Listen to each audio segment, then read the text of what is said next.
নমস্কার বন্ধুরা, শ্রাবণীর রান্নাঘরে আপনাদের সবাইকে স্বাগত জানিয়ে আমি আবারও একটা রান্নার ভিডিও নিয়ে আপনাদের সামনে চলে এসেছি। আজকের আমি আপনাদের ঢ্যাঁড়সের একটা রেসিপি করে দেখাবো। আশা করি আপনাদের ভালো লাগবে। তার জন্য কিন্তু আমার পুরো ভিডিওটা আপনাদের দেখতে হবে। তাহলে চলুন এই ঢ্যাঁড়সের রেসিপিটা আমি কিভাবে বানাই সেটা আপনারা একবার দেখে নিন। রান্নাটা করার জন্য প্রথমে আমি এখানে গ্যাসটা অন করে একটা কড়া বসিয়ে দিয়েছি। এইবারে আমি এর মধ্যে দিয়ে দেব সর্ষের তেল। এখানে প্রায় আমি 3 চামচের মতো সর্ষের তেল দিলাম। এইবারে আমি তেলটাকে একটু গরম হতে দেব। তেলটা আমার এখানে গরম হয়ে গেছে। এইবারে আমি তেলের মধ্যে দিয়ে দেব, দেখুন এখানে আমি ঢ্যাঁড়সগুলো ছোট করে কেটে রেখেছি। ছোট বলতে খুব ছোট কিন্তু নয়, একটা ঢ্যাঁড়সকে দুফালি করে কেটে ধুয়ে পরিষ্কার করে রেখেছি। সেই ঢ্যাঁড়সটা আমি তেলের মধ্যে দিয়ে দেব। ঢ্যাঁড়সগুলো আমি তেলের মধ্যে দিয়ে দিলাম। এইবারে আমি এর মধ্যে দিয়ে দেব অল্প সামান্য একটু নুন, আর দেব আমি এতে অল্প একটু হলুদ গুঁড়ো দিয়ে এবারে ঢ্যাঁড়সটাকে আমাকে খুব ভালোভাবে একটু ভেজে নিতে হবে। লাল লাল করে একটু ঢ্যাঁড়সটাকে ভেজে নেব। ঢ্যাঁড়সটা আমার এখানে লাল করে ভাজা হয়ে গেছে। এইবার এই ঢ্যাঁড়সটা আমি তুলে রেখে দেব।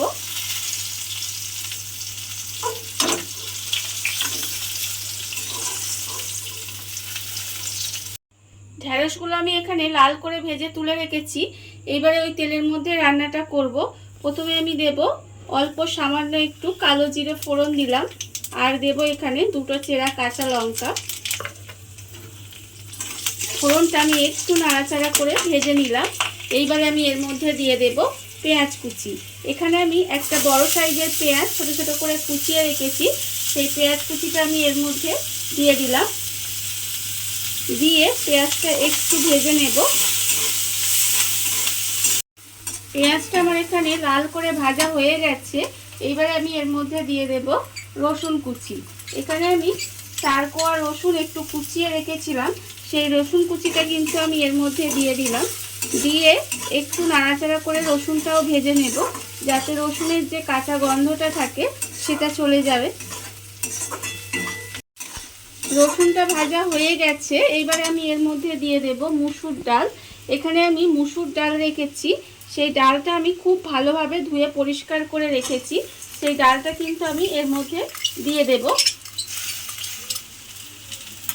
মুসুর ডালটা দিয়ে আবারও একটু নেড়েচেড়ে একটু ভেজে নেব। মুসুর ডালটা দিয়ে একটু হালকা করে নেড়েচেড়ে একটু ভেজে নিলাম। এইবারে আমি এর মধ্যে দিয়ে দেব আন্দাজ মতো নুন। ঢ্যাঁড়সে যেহেতু নুন দেওয়া আছে, নুনটা কিন্তু বুঝে দিতে হবে।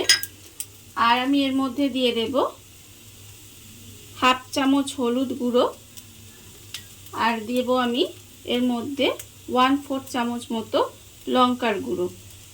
দিয়ে এবার সমস্ত মশলা খুব ভালোভাবে মিশিয়ে নিতে হবে।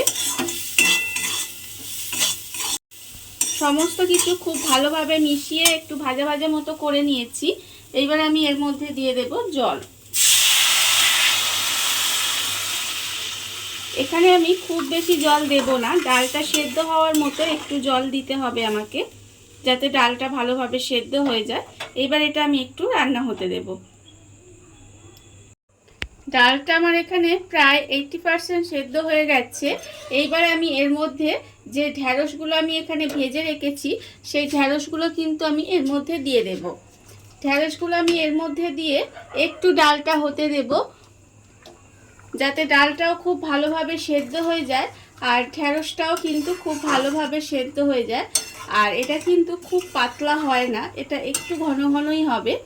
এবারে ঢ্যাঁড়সটা দিয়ে আমি ঢাকা দিয়ে একটু এইভাবে রান্না হতে দেব। ঢ্যাঁড়সটা দিয়ে আমি কিছুক্ষণ এইভাবে রান্না করে নিয়েছিলাম। আমার কিন্তু রান্নাটা প্রায় হয়েই গেছে। দেখুন ঢ্যাঁড়সটাও খুব ভালোভাবে সেদ্ধ হয়ে গেছে আর ডালটাও কিন্তু একেবারে সেদ্ধ হয়ে গেছে। এইবার আমি নামানোর আগে এর মধ্যে দিয়ে দেব 3টে চেরা কাঁচা লঙ্কা।